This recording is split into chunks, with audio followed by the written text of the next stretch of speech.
प्रधानमंत्री जनजातीय न्याय महाअभियान व धरती आबा जनजातीय उत्कर्ष अभियान अंतर्गत एकात्मिक आदिवासी विकास प्रकल्प गळवीच्या वतीने रानभाजी व धान्य महोत्सवाचे आयोजन करण्यात आले होते।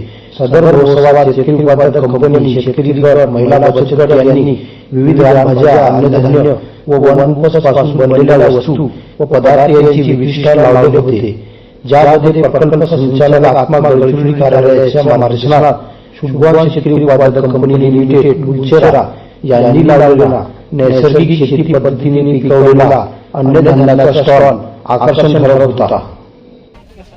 नमस्कार शेतकरी बांधवांनो, आत्मा मुंचेरा या यूट्यूब चॅनलमध्ये आपले सगळ्यांचे स्वागत आहे। आज आपण शुभवान फार्मर प्रोड्युसर कंपनी लिमिटेड मुंचेरा यांच्या सेंद्रिय उत्पादनाच्या स्टॉलला भेट देत आहोत। तर चला आपण भेटूया श्री संदीप मट्टामी, संचालक Shubhwan farmer producer company limited Munchera. Sandeep भाऊ, तुम्ही येथे सेंद्रिय पद्धतीने तयार केलेले जे काही आणलेले आहेत त्याबद्दल थोडीशी अगोदर आम्हाला माहिती द्या शकतो? मी याच्यामध्ये सेंद्रिय तांदूळ आणि काय बरबट्टी आणि चणा आहे, हे आम्ही सेंद्रिय पद्धतीने आम्ही पिकवतो। रासायनिक पद्धतीने पिकवलेला शेतमाल आणि नैसर्गिक सेंद्रिय पद्धतीने पिकवलेला शेतमाल यामध्ये काय फरक आहे, तुम्ही आमच्या शेतकऱ्यांना सांगू शकाल का?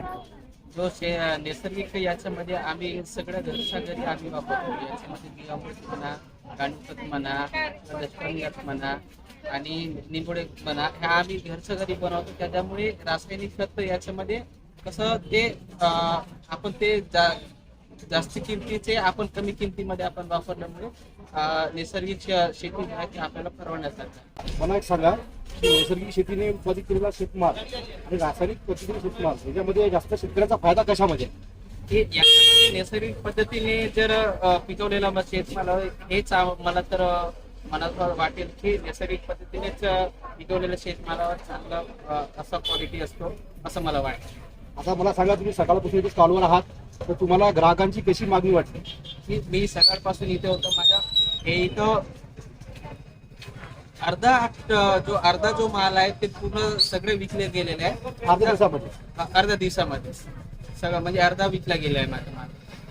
तर बघा शेतकरी बांधवांनो, नैसर्गिक पद्धतीने जे आपण शेतमाल पिकवतो त्यामध्ये आपण घरच्या निविष्ठा वापरल्यामुळे उत्पादनावर हळूहळू खर्च कमी होतो, त्याला ग्राहक चांगले दर देतात, त्याची मागणी सुद्धा चांगली आहे। तर अशाच पद्धतीने आपल्या तालुक्यातील सर्व शेतकऱ्यांनी नैसर्गिक शेतीकडे वळून जर शेती करायला सुरुवात केली तर नक्की त्यांचे आर्थिक जीवनमान उंचावेल अशी अपेक्षा करतो।